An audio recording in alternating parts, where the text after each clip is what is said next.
Madame, Monsieur, bonjour et merci de nous retrouver pour un nouveau forum. 2020 arrive. 2020 apporte-t-il pour l'opposition togolaise des chances pour une alternance au pouvoir? C'est le sujet de cette semaine que nous abordons avec un acteur de premier plan de la scène politique au Togo, Maître Mohamed Tchassouna Traoré, qui nous fait l'honneur d'être au plateau aujourd'hui. Maître Tchassouna, bonjour. Comment allez-vous? Comme tous les Togolais. Mais les barbes et les cheveux blanchissent. Ah oui, vu que nous sommes dans cette affaire-là, beaucoup d'érosion est passée par là. Vous êtes le président du mouvement citoyen pour la démocratie et le développement, MCD, parti d'opposition. Nous aurons le temps de reparcourir votre parcours. Donc nous parlons des chances de l'opposition d'apporter l'alternance au Togo en 2020. L'opposition qui va désormais en rang dispersé à ces élections, même s'il y a des initiatives, des tentatives de recoller les morceaux, notamment une initiative de l'ancien archevêque de Lomé, Monseigneur Philippe Vanoko-Pojro, qui tente de réunifier l'opposition. Que pensez-vous de cette initiative? Donc, déjà, je voudrais quand même préciser que dans tous les pays du monde, l'opposition est toujours plurielle. Le principe, c'est qu'il y a plusieurs partis politiques d'opposition, chacun se singularisant par rapport à son projet de société, sa vision, son idéologie. Donc, il n'y a pas de surprise à cela que l'opposition soit plurielle. Il y a surprise parce que dans tous les pays du monde La deuxième chose, où l'opposition a réussi à retourner la situation, comme le cas du Togo, l'opposition a dû s'unir. dites-moi, dans quel pays vous avez vu une opposition dans son ensemble se mettre ensemble pour désigner un candidat unique et aller battre le régime? Nous ne parlons pas encore de candidat unique, nous parlons juste de stratégie unitaire d'union de l'opposition. Voilà, c'est une question de stratégie à ce niveau-là. Lorsque vous posez des principes qui sont clairs, il n'y a pas de raison que des gens n'adhèrent pas à une telle démarche. La démarche que l'archevêque émérite, Monseigneur Pojro, est en train d'initier, a priori, elle est salutaire. Mais seulement, nous constatons qu'elle aurait dû naître très tôt, il y a 2 ans, lorsque ce mouvement a commencé par prendre, avec beaucoup d'autres personnes morales, pour accompagner l'opposition qu'on ne serait pas là aujourd'hui. C'est que le temps a passé, et est passé, nous avons connu des fortunes diverses depuis que la naissance de la coalition des 14 à ce jour, il y a eu beaucoup de choses qui sont passées et qui aujourd'hui fragilisent cette action de Monseigneur Pojro, qui est à saluer, mais malheureusement, on ne peut rien lorsque les gens, à un moment donné, ont eu tellement accumulé de déceptions et de domination que c'est difficile maintenant de recoller le morceau. Donc vous adhérez à cette initiative? Non, ça dépend de ce qu'on va nous servir. Nous avons dû dire que les commissions autour de Monseigneur Pojro ont travaillé le vendredi pour 2 commissions pour adopter un certain nombre de stratégies. Nous ne les connaissons pas encore. Nous ne pouvons pas adhérer à quelque chose qu'on ne connaît pas. Que ce soit un archevêque qui prenne cette initiative, un homme de Dieu, entre guillemets, qui est censé opérer pour tous les fidèles, est-ce que ça ne pose pas un problème? Non, vous savez que aujourd'hui, il se situe à quel niveau? Il a beau être un homme de Dieu, mais il se situe au centre du village. Il sait que le Togo a des problèmes. Il veut apporter sa contribution en tant que berger. Il veut nous conduire, il veut nous aider à avancer. Malheureusement, c'est que ce qu'il veut amener à s'unir sont tellement chacun a eu à quelque chose que c'est difficile de rassembler déjà une opposition aussi divisée et éparse qui a beaucoup de choses à se reprocher. C'est ça. Sinon, bon, qu'il soit homme de Dieu ou autre personne, ça ne pose pas de problème. C'est la volonté qu'il manifeste de pouvoir aider et qui est à saluer. Il faut dire que la démarche qu'il a entreprise depuis un certain temps, il y a avec certaines sorties également, n'ont pas aidé aujourd'hui à donner plus de latitude à ceux qui voudraient adhérer à une telle démarche. Oui, mais malgré tout, cette démarche, vous ne la trouvez pas trop partisane pour un homme de Dieu? Oui, ça dépend de ce qu'on veut. À quel niveau se situe-t-il? Beaucoup de Togolais inscrivent l'aspiration à un état de droit. Ils veulent qu'il y ait des changements majeurs. Même ceux qui sont au pouvoir, si on les interroge aujourd'hui, puisque tous disent qu'ils travaillent pour que les règles du jeu soient claires, mais faut-il encore qu'elles le soient véritablement? Donc s'il y a un homme de Dieu qui se met au milieu du village pour aider les gens à aller de l'avant, on ne peut que saluer. Nous disons tout simplement que c'est une initiative qui est un peu tardive. Elle aurait pu naître au début ou bien avant que le mouvement n'ait pris, qu'on aurait pu éviter un certain nombre de ratés qu'on a connus et qui font aujourd'hui que tout ce qui nous sert aujourd'hui ne prend pas. En tout cas, les initiatives de Monseigneur Podro ne datent pas forcément d'aujourd'hui. Le prélat, on le connaît. Pendant longtemps, l'archevêque, l'ancien archevêque du Togo a, comment l'appelle-t-on, beaucoup œuvré pour la politique au Togo. On l'a connu dans les années 90 où il a dirigé, comment l'appelle-t-on, la conférence nationale, certains l'appellent souveraine. Mais on lui reproche, d'accord, d'avoir semé depuis là les germes du problème togolais. Est-ce qu'il est placé aujourd'hui, il est bien placé pour pouvoir apporter des solutions? Non, déjà en 1990, je crois que c'est toute la classe politique qui avait voulu faire de lui celui qui devait diriger la conférence nationale. Mais est-ce que c'est sa faute à lui si après les gens n'ont pas suivi les conclusions de la conférence nationale? Il aurait fait ce qu'il peut à cette époque-là. Mais les hommes restent des hommes. Bon, on peut lui reprocher des choses, mais il est humain. Hein, ce qui est à garder, c'est quelqu'un qui manifestement ne désarme pas malgré son âge. Il veut se mettre au service de la nation. Si beaucoup de Togolais des autres obédiences pouvaient faire comme lui, il y a fort longtemps qu'on aurait pu avoir un mieux dans ce que nous recherchons pour notre pays. En réalité, c'est quoi le problème? Pourquoi les regroupements de l'opposition au Togo ont du mal à fonctionner très souvent ou n'ont jamais fonctionné? Appeler un chat un chat. Donc, vous savez que quand il y a les regroupements au Togo, sont toujours nés à la suite d'un certain nombre d'événements. La dernière en date, c'était après le soulèvement du 19 août, ce qui s'est passé le 19 août. Et nous nous sommes retrouvés. Mais avant qu'on ne se retrouve, il y avait des formations, il y avait des regroupements de partis politiques, il y avait le groupe de 6 et puis il y avait le CAP 2015. Bon, on s'était entendu sur un minimum. Le minimum qui avait conduit à la création de la coalition, c'était quoi? Obtenir des réformes. Obtenir quoi d'autre? Il y a les réformes politiques à opérer, et puis il y a également l'organisation des élections locales, qui était le point fondamental au niveau de cette coalition.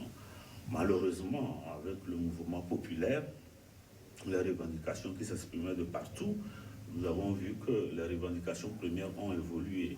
Et tout est parti de là. On n'a pas su maîtriser notre discours.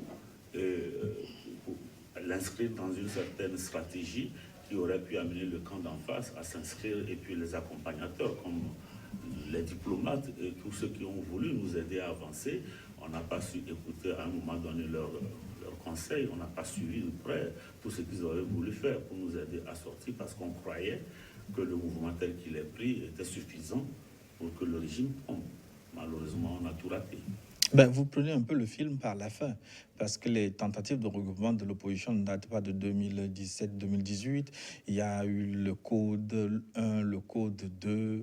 Est-ce qu'il y a eu code 3? Je ne sais plus. Ce qui se passe en réalité, c'est quoi? Vous partez sur des bases qui définissent clairement ce que devait être une coalition. C'est quoi? C'est obtenir les conditions d'un état de droit, c'est avoir de meilleures conditions pour que les élections soient transparentes. Mais lorsque les questions d'ordre politique viennent à s'inviter dans le débat, ça devient compliqué. Lorsque vous évoluez vers à vouloir dire, écoutez, nous sommes ensemble, il faut aller vers des candidatures uniques, à partir de cet instant, il y a beaucoup de problèmes. La difficulté par rapport à cette forme de démarche, ce n'est pas la volonté qui manque, mais les critères par rapport à le cheminement qui doit conduire à réaliser cela. Malheureusement, ce n'est jamais des critères d'ordre objectif. C'est la subjectivité qui prend le dessus. Tu vois, des gens ne comprennent pas, ils partent. Voilà, donc, quand on ne s'entend pas, on dit quand on n'est pas d'accord, on dit quoi? On dit non. Mais vous-même, particulièrement, vous avez fait beaucoup de regroupements de l'opposition. Vous venez même d'un ancien parti d'opposition, le parti de Zarif Faïeva, le PDR. Pourquoi cette dissidence ont pignon sur rue? C'est ce que je vous l'ai dit. C'est que jamais, vous savez, les partis politiques ont souvent un agenda qui est affiché, mais parfois également des agendas cachés et qui évoluent au gré des circonstances et en fonction des intérêts ou de l'adversaire en face. C'est ça qui crée souvent la difficulté. Parfois, on ne se dit pas toutes les vérités, chacun a son calendrier. Donc c'est ça qui fait que souvent ça éclate. Vous faites un rappel grave. On était dans les années 90, 98, par là, il y avait des regroupements déjà. On était avec le PDR, le CAR et puis l'UFC à l'époque. Ça a éclaté. Après tout, l'UFC s'est retiré, on s'est retrouvé CAR PDR, mais également qui a éclaté le jour même où s'ouvrait le dialogue intertogolais. En 98. 98, parce qu'il y avait des malentendus. Donc, ça volait un éclat. Parce que c'est une question de positionnement qui représente quoi et puis cela. Parce que vous savez, derrière les leaders des partis politiques, il y a des militants. Il y a une idée derrière. Bon, par rapport à ça, lorsque les jeux ne sont pas suffisamment bien définis, il arrive qu'on ne s'entende pas pour continuer. Mais généralement, j'ai constaté que vous êtes le premier à dégainer de ces unions de l'opposition. C'est-à-dire vous êtes souvent le premier à partir, à quitter le bateau. Ah oui, mais lorsque je ne suis pas d'accord, je m'en vais. C'est-à-dire, j'aime pas qu'on se joue de moi. C'est-à-dire, j'aime qu'on me dise que, franchement, s'il y a quelque chose, qu'on me le dise. Mais quand les gens rusent derrière avec des idées pas trop claires, suffisamment claires, qui ne me convainquent pas, écoute, je n'ai pas Donc ça veut dire que les gens vous ont rusé plusieurs fois, alors. Mais écoute, ce qui se passe, ce n'est pas le lieu ici d'étaler tout ce qu'on a connu, mon ami. Parce que ça ne servira pas notre lutte. Oui. Le fait que ce soit vous qui partiez en premier de plusieurs unions, on peut s'interroger également sur votre degré d'engagement et de la solidité de votre foi d'opposition. La foi, elle est intacte, mais on n'aime pas que les gens rusent avec nous. Il faut être clair dans ce qu'on dit à l'autre et le convaincre. Mais lorsqu'on ne le convainc pas, on veut te faire passer pour un accompagnateur. Écoute, à partir de cet instant-là, on se dit non. Chacun est là parce qu'il a quelque chose à offrir à ce peuple. Qu'on se respecte un tout petit peu. Mais lorsque nous voyons que les gens ne comprennent pas, imaginez la dernière en date, notre départ de la coalition. La coalition des 14 partis de l'opposition. Ce qui s'est passé. Nous sommes un regroupement de partis politiques. Nous nous battons, notre essence première, c'est de conquérir le pouvoir. Et la première arme pour un parti politique, c'est de pouvoir justifier d'un nombre important de militants ou de citoyens qui ont leur carte d'électeur. Mais c'est les partis politiques eux-mêmes qui commettent la faute. Je ne parle pas d'erreur, parce que c'est assumé de dire aux populations, n'allez pas prendre votre carte d'électeur. Moi, je n'ai jamais vu ça. Oui, mais dans les conditions... Dans quelles conditions? Les conditions dans lesquelles le recensement a été fait en 2018, est-ce que ces conditions ne laissaient pas à désirer? L'opposition n'avait-elle pas raison de boycotter ces élections? Oui, l'opposition avait demandé mieux. Mais écoutez, on ne peut pas tout obtenir non plus. Ce n'est pas parce que vous aurez demandé que les autres sont obligés de vous le donner. C'est une question de rapport de force. Mais à l'époque, rien n'était obtenu parce que vous exigiez une recomposition de la CENI. Est-ce qu'on l'a pas obtenu? Mais le recensement avait démarré sans cette recomposition. On l'a obtenu après. On a demandé aux gens de recomposer la CENI. On l'a obtenu, mais les nôtres ont refusé d'aller siéger à la CENI. Vous savez, on ne va pas refaire la... Non, je parle du recensement. Le recensement avait été fait. Le recensement reste d'abord un acte administratif avant d'être politique. Le recensement, on en a parlé sur ce plateau longuement par rapport à ce recensement, ces événements-là. Les citoyens, on ne peut pas empêcher le citoyen d'avoir sa carte d'électeur. Un parti politique peut demander mieux, mais ne peut pas demander à la population, n'allez pas vous inscrire, sans être sûr qu'il a des moyens de peser pour que le recensement soit repris. C'est ce que nous avons dit aux gens. On a dit aux gens... Mais est-ce que vous l'avez dit clairement? Pourquoi vous n'avez pas tenté de convaincre les vôtres? On en a dit, on en a parlé plusieurs fois, on en a parlé, mais les gens ne nous écoutaient pas. C'est que les gens voulaient déjà que le recensement là ne soit pas suivi, parce que c'est ce que je dis, ce n'est pas une erreur, c'est une faute. Quand les gens décident que bon, voilà l'instrument par lequel ils pourraient faire changer la donne, qui pourrait donner moyen à la population d'aller se faire, d'aller sanctionner le régime, on lui refuse d'aller prendre cet instrument-là, ce n'est plus une erreur, c'est une faute. Alors que, bon, on se posait la question, est-ce que ce n'était pas des calculs? Mais Maître Chassona Traoré, est-ce que ce que vous nous dites sur ce plateau, l'avez-vous dit à haute et intelligible voix à vos collègues? Mais nous l'avons dit quand on était encore à la coalition, que ce n'est pas admissible qu'on puisse demander aux gens d'aller se faire recenser. Ah, mais Chassona, non, cette affaire-là, il faut laisser tomber. Mais moi, je ne peux pas me taire. Je sais que nous allons droit dans le gouffre. Et nous avions, avant même le début du recensement, on a sorti, j'ai fait une interview avec un confrère de la place où j'attirais déjà l'attention de la population par rapport à ce boycott-là qui pointe à l'horizon. Mais vous attirez l'attention à voix basse, parce que je vous ai même suivi en début d'année, début d'année 2018, dans votre discours, dans votre vœu pour la nouvelle année. Je l'ai dit dans le vœu, je l'ai dit à mes amis. Mais il faut vous lire entre les lignes pour vous comprendre pourquoi vous n'avez pas eu le courage. Pendant ce temps, on croyait pouvoir amener les gens à la coalition à redresser la barre, mais tout le monde avait sa raison de pouvoir faire comme ils le font. Donc, j'étais sorti, j'avais fait une sortie dans laquelle, par une interview, je crois que c'était avec La Manchette à l'époque, ou plutôt à Rakiri, pour attirer l'attention des gens qui disaient, écoutez, ne coûtez pas, sortez massivement, allez vous faire recenser. Mais dans les jours qui ont suivi, c'était le lynchage médiatique. Oui, mais ça, vous l'avez fait, il me semble, pour les 3 jours supplémentaires qui avaient été faits. Avant même le recensement. J'avais fait appel déjà avant le recensement. Avant le recensement, j'étais sorti parce que je sentais venir, parce que je savais que les miens étaient droits dans leur botte. J'ai dit non, il ne faut pas commettre cette faute-là. Oui, mais ça même, c'est une mauvaise stratégie. Vous faites partie d'un groupe qui est appelé à boycotter le recensement. Vous ne pouvez pas, vous seul. Tout le monde décide de boire la ciguë, tu ne sais pas pourquoi tu vas boire la ciguë, tu vas boire la ciguë. Non, écoute, nous sommes des partis politiques responsables. Je sais ce qui est bon pour mon peuple. À un moment donné, si des gens ont une raison particulière d'amener le peuple vers cela, si je ne connais pas fondamentalement cette raison, je n'ai pas, rien ne m'oblige à suivre. Rien ne m'oblige. Je ne suis pas on n'est pas dans une coalition pour se faire écraser, se faire inaudible. Toutes les fois que moi je vois, remarquez que pendant qu'on était en coalition, à chaque fois que je vois que ça doit dériver, j'ai toujours fait une sortie par la voie de presse pour dire voilà ce qu'il faut faire. Plusieurs fois, je l'ai fait. Et dans la coalition, plusieurs fois même. Une fois, Jamago dit, mais écoutez, si vous continuez, on va prendre des mesures. Je dis, prenez des mesures, mais je reste droit dans mes bottes. Parce que je sais que la stratégie que nous affichons n'est pas la bonne. Je l'ai toujours dit. Je suis toujours resté égal à moi-même. Parce que je ne peux pas laisser, sous prétexte que nous revendiquons des choses, sans être sûr de les obtenir, il faut abandonner ce qu'on peut obtenir. Ce n'est pas normal.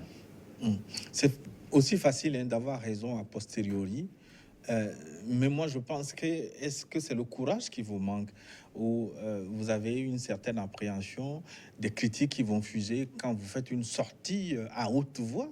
Non, je l'ai fait. Toutes les fois que j'ai fait, je suis sorti, ce n'est pas aller parler dans des quartiers. Je l'ai fait par voie de presse. Oui, vous n'avez pas... Mes positions ont été exprimées par voie de presse. Oui, vous n'avez pas dénoncé cette position de l'opposition à l'époque? Non, je l'ai dénoncé en demandant aux gens d'aller vous faire recenser. Et à l'époque, déjà avant même le recensement, j'ai eu de vouloir voir. Entre-temps, bon, je n'étais même pas au pays, mais les gens m'ont appelé. Mais qu'est-ce qui se passe? Mais voilà ce qui se passe. Hein? Il ne faut pas qu'on amène le peuple à l'abattoir. Oui, mais est-ce que ce n'est pas en ce moment-là déjà qu'il fallait claquer la porte devant ce que vous considérez comme une faute lourde, une faute politique? Je regrette d'être resté pendant plus longtemps que ça, je l'avoue. Parce qu'on croyait que peut-être ça nous amènerait à changer de manière de faire. Mais la preuve est là que nous sommes tous allés dans le gouffre. Pour rester un peu dans cette parenthèse, quel était l'argument de vos collègues de l'opposition qui soutenaient le boycott de ce recensement électoral de 2018? Pour beaucoup, c'est que du moment où tout ce qu'on revendiquait sur le terrain politique n'était pas obtenu, il ne fallait pas adhérer à aucune action qui pourrait être initiée par le camp d'en face. Par rapport à tout cela, or, le recensement, il dit qu'avant d'être un acte politique, c'est un acte purement administratif, technique, qui permet à tout citoyen de détenir sa carte d'électeur et le mois venu pouvoir exprimer et sanctionner ce qui gouverne. Ça, on pouvait détacher cette question-là de l'ensemble. Amener le peuple déjà, on dit souvent, un tien vaut mieux que deux, tu l'auras. On aurait pu nous approprier cet adage-là à cette époque-là, mais beaucoup pensaient que non, il faut tout rejeter en bloc. Et en rejetant tout en bloc, ça amènerait le camp d'en face à changer. Mais j'ai dit qu'on a tout faux. S'ils font ce qu'ils font, c'est qu'ils savent où ils vont. Apparemment, c'est nous qui ne savions pas lire entre les lignes et savoir ce que ces gens-là voulaient nous servir. Donc, il faut parfois anticiper sur un certain nombre d'actions que l'adversaire peut poser. C'est ça la stratégie. Malheureusement, à ce niveau-là, on a eu une stratégie perdante. Et sur le recensement, comment on va dire ça, la phase de prolongation de 3 jours, ça, votre voix a été audible.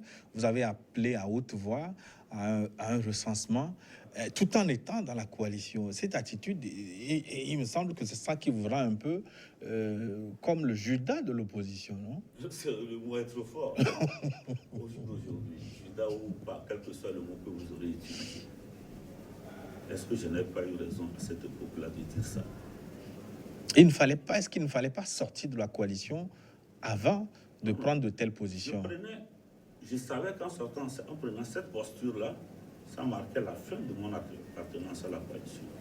Parce que déjà, un mois auparavant, c'était quand j'avais fait cette interview pour demander aux gens d'aller se recenser, il y avait déjà des critiques.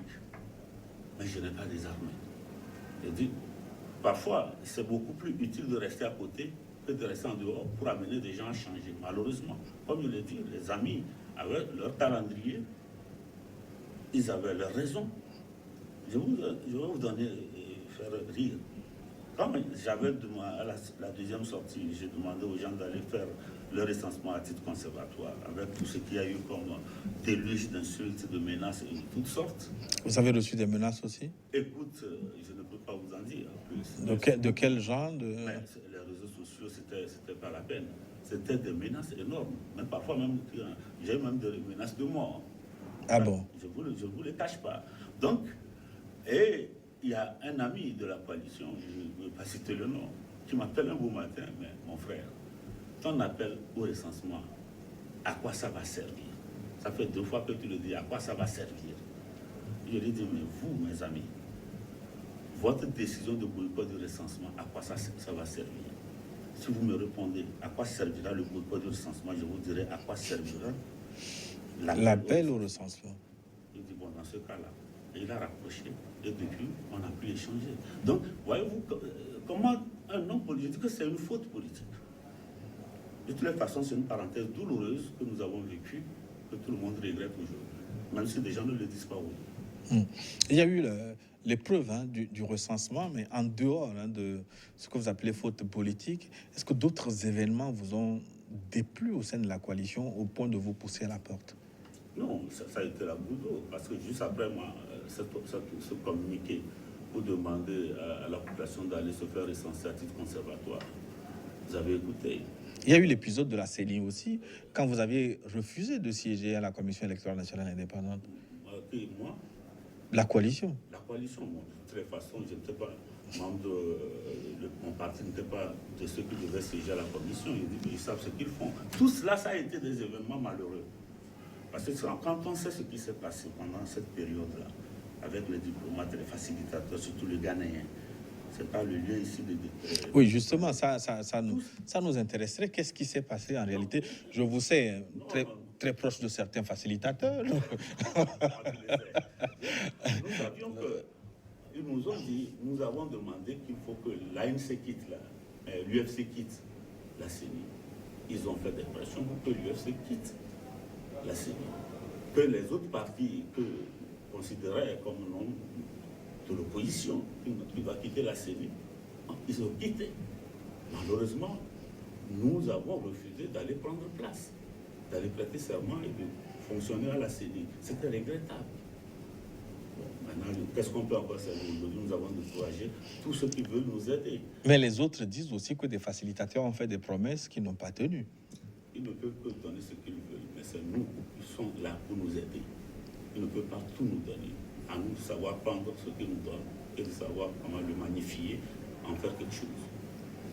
Ils ne sont pas venus ici en juge pour dire qui a tort et qui a raison. Leur nom est assez illustratif de leur rôle. On les appelle des facilitateurs, mais ils ne sont pas des magistrats qui sont venus trancher un litige au Togo. Ils sont venus nous accompagner. Ils ont des moyens limités. À nous de savoir écouter les conseils qu'ils nous donnent, essayer ce qu'ils nous demandent de faire, pour voir si ça va marcher ou pas. Mais on ne peut pas tout refuser en bloc.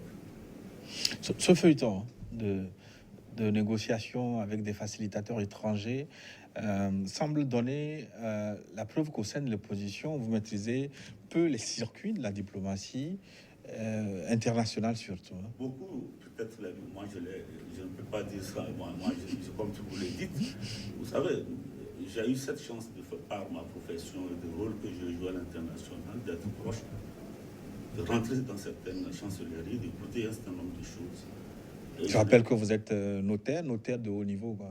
Je suis vice-président de l'Union internationale du notariat. Donc, je voyage beaucoup, je rencontre des gens à l'occasion de mes activités et des rencontres au niveau international que nous avons. Il y a moins d'un mois, j'étais au Sénégal avec le président Macky Sall. Donc, il y a beaucoup de choses que j'entends, que je reparle, je ramène souvent à mes amis, faisons attention, ça. Malheureusement, les gens croyaient que bon, par la rue, on pouvait tout avoir. Malheureusement, on a tout faux. Mais est-ce que parfois vous n'avez pas de regret de n'avoir pas assez insisté auprès de vos collègues, eu égard à ce que vous entendez auprès de parfois vos amis facilitateurs Non, écoute, ce que nous disons, plusieurs fois je l'ai dit, c'est comme parfois même, à un moment donné, j'étais excédé que je n'allais même plus à au nom de la coalition. Je dis, mais à quoi ça sert? C'est mon secrétaire général qui va. Parce que si tu attires l'attention de tes amis, parfois on prend des risques en révélant certaines choses, en disant certaines choses que nous écoutons. C'est pour la bonne cause. Mais malheureusement, si les gens n'écoutent pas, tu fais quoi? Parce que des gens croyaient dire que, bon voilà, par la rue, on allait faire changer les choses, ce qui n'était pas du tout évident. Est-ce que ces facilitateurs, à un moment donné, n'ont pas joué les troubles faits aussi pour l'opposition? Écoutez, prenez un peu la démarche. Au début de cette contestation, nous avons connu la mission de l'ONU qui a dépêché ici auprès de nous. Nous avons refusé cette mission. Oui, mission que devait conduire la Nigérienne. Non, Ibn Chamba. Ah oui, Ibn Chambas d'abord. Voilà, ensuite, il y a eu la francophonie. La francophonie, on l'a refusé.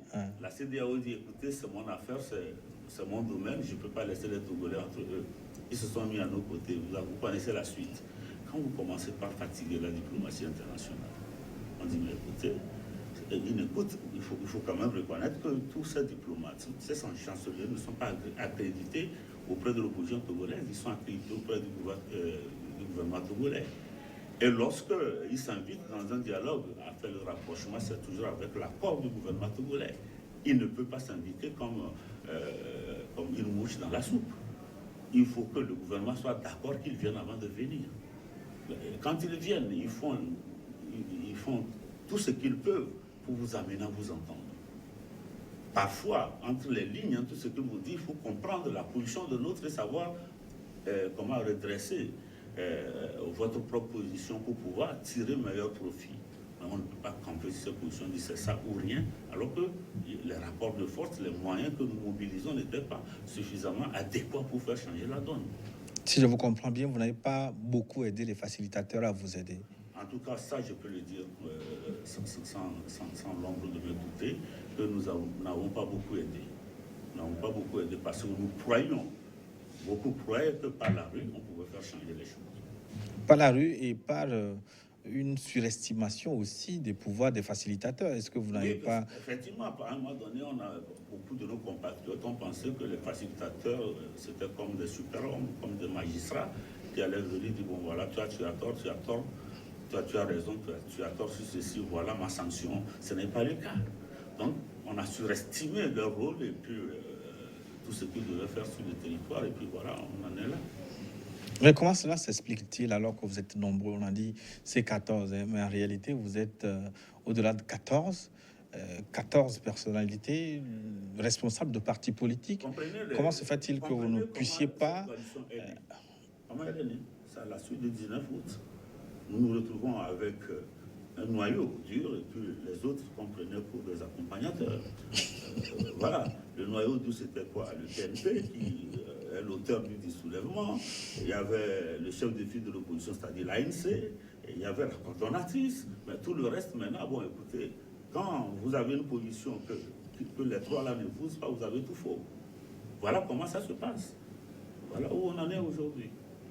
Donc, vous avez eu tort d'avoir amené au sein de l'opposition des partis politiques qui ne pèsent pas beaucoup dans la balance. Non, ce n'est pas une affaire de peser. Chaque parti politique vaut ce qu'il vaut. C'est une question de principe.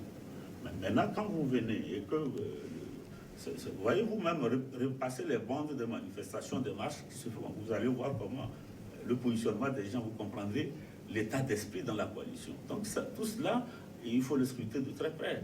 Donc, on a connu beaucoup de choses. Je crois que c'est une parenthèse qu'il faut rapidement fermer pour aller...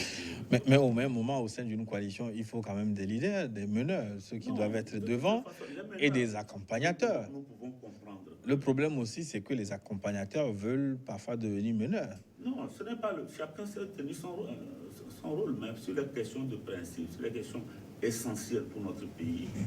Même la petite voix, il faut l'écouter. Hein? Même la petite, celui que tu crois qu'il ne représente rien, écoute-le, tu ne sais pas.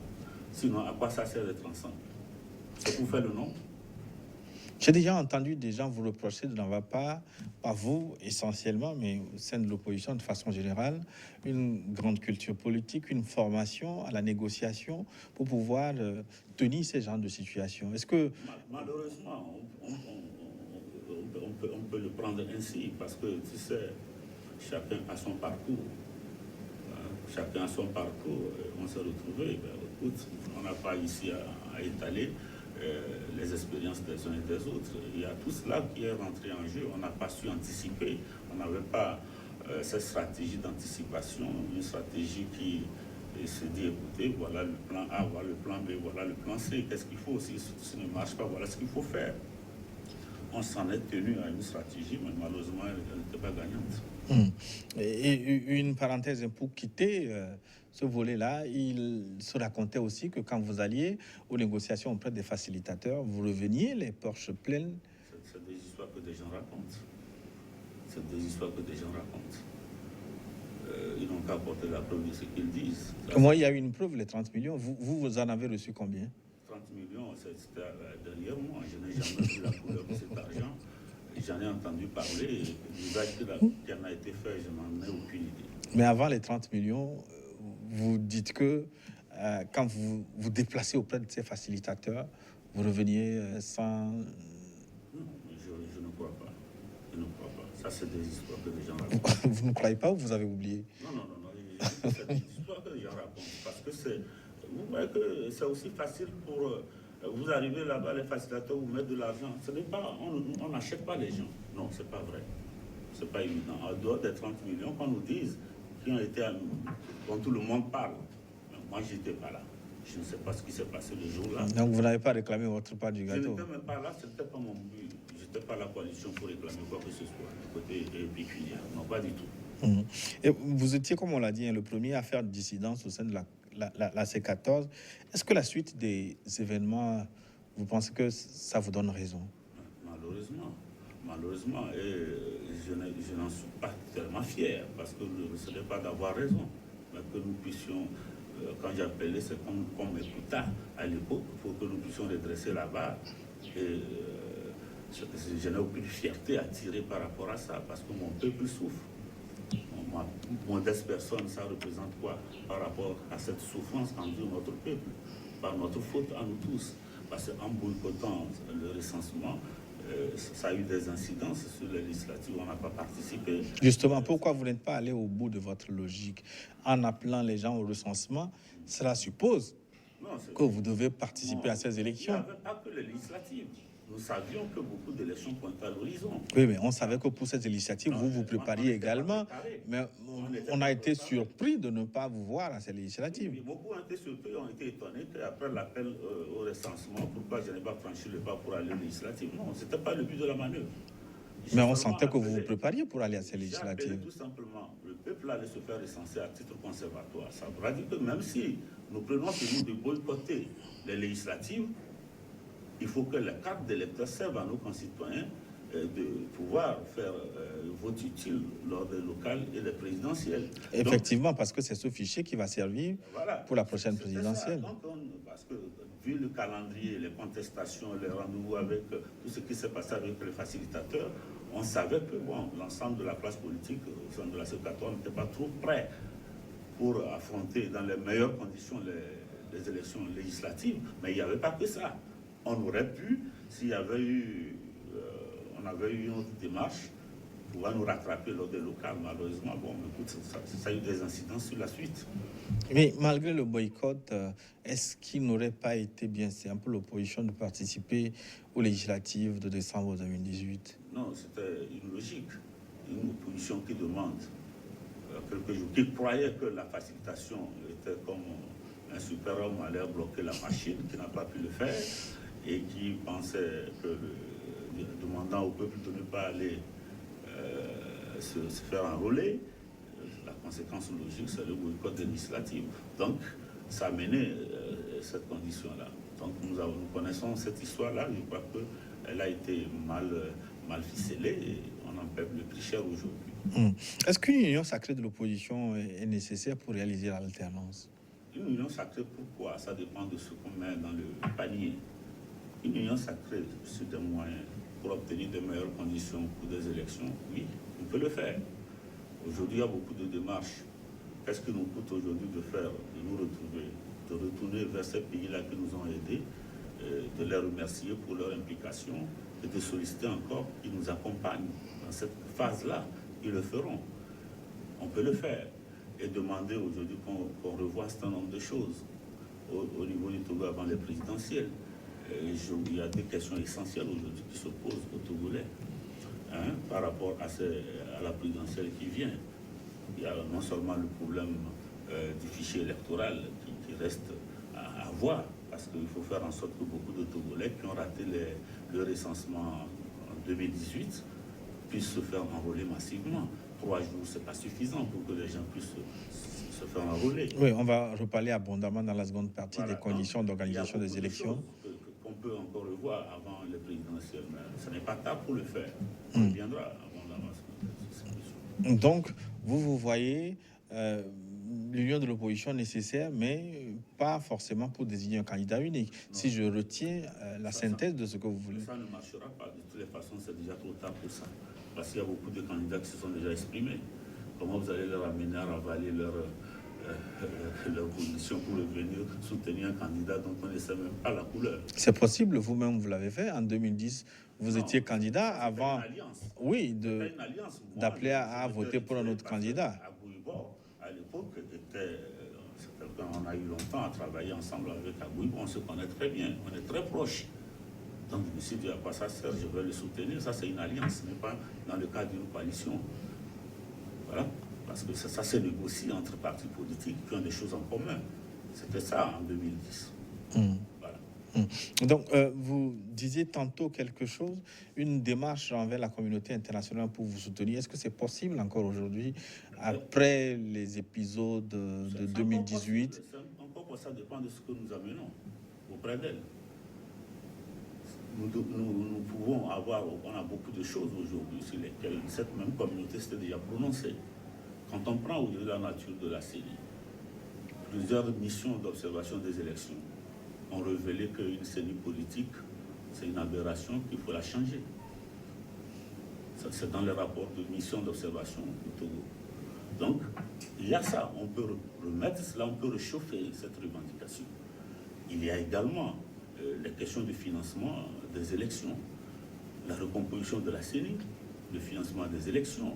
Comment on peut admettre que dans un pays qui se veut démocratique, qu'au moment des élections, des Togolais deviennent des Togolais de plusieurs zones à la fois. On favorise des partis qui sont à l'Assemblée, qui doivent décider maintenant du sort de demain, de ceux qui doivent gouverner demain, alors que rien au niveau constitutionnel, rien au niveau de la loi organisant le Parlement ne met les partis parlementaires dans cette posture de décider du sort des autres. Parce que c'est eux qui siègent à l'Assemblée nationale. Où est-ce qu'on allait chercher ça? C'est des dispositions anticonstitutionnelles, elles sont uniques, faisant des Togolais de plusieurs zones. Ce n'est pas normal. C'est des choses qu'on peut revoir. Hein? On peut revoir ce genre de choses, il faut les corriger. Hein? Du coup, aujourd'hui, les partis qui sont membres à la CENI ont des représentants qui sont pris en compte sur le budget de l'État. Mais les partis qui sont des candidats, qui ont des candidats, mais qui ne sont pas au niveau de la CENI, sont obligés de supporter la présence dans leur bureau de vote de leurs membres sur leur budget personnel. Ce n'est pas normal. C'est inique, c'est immoral à la limite. Mais qui peut vous accompagner, soutenir vos revendications sur le plan international? Parce que vous semblez avoir récusé la CEDEAO.